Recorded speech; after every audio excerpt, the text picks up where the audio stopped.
Hello, I'm David Chaston with 90 at 9, brought to you by interest.co.nz. This week, get everything you need to know in 90 seconds at 9 o'clock, with news the US corporate earnings season is in full swing. Last week, 488 companies reported third quarter results on Wall Street, and tomorrow another 368 will report on that day alone. Wall Street ended last week up a marginal 0.7%. That third quarter earnings season isn't generating much enthusiasm so far. Shanghai ended lower, 1.9%, while Hong Kong was up 0.7%. Tokyo, however, was the Asia star, up 3.4%. The NZX 50 rose 1.3%, and Australia rose 0.6%. European markets all ended the week on a downer.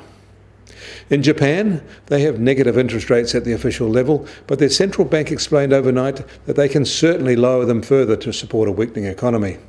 The current market speculation is that the Bank of Japan will go further into negative rate territory when it meets next week. China's third quarter GDP growth downshifted to 6% and below the expected 6.1%, itself lower than the second quarter rate of 6.2%. In an economy the size of China's, a 0.1% miss is still a lot, and it takes it to a 30-year low. Retail sales rose, however, and pretty much on target at 8.2% up, and unchanged from the second quarter and better than analysts were expecting. They also reported higher industrial production but lower fixed asset formation.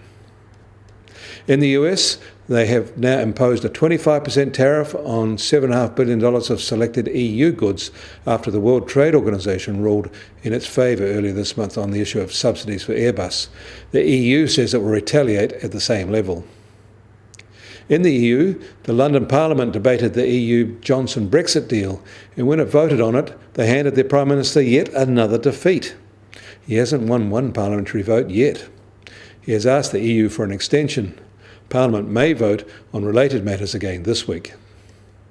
In Australia, it's becoming clear that having a buy now, pay later account is toxic, especially when applying for a home loan. Apparently, banks there see it as indicating irresponsible money management and a lack of understanding of credit obligations. Mortgage brokers are reporting credit quality issues with potential borrowers who have this type of debt. US Treasury 10-year yield has held its level at 1.75%, and that's 2 basis points lower than this time last week. Gold is down $1 overnight to $1,490 an ounce. US oil prices are also little changed, now at just on $53.50 a barrel, while the Brent benchmark is just under $59.50 a barrel. And the Kiwi dollar is firm against the greenback today, now at 63.9 US cents, at its highest level in more than 5 weeks.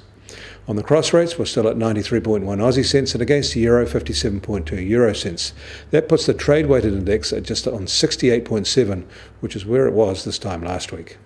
I'm David Chaston. That was 90 at 9, brought to you by interest.co.nz.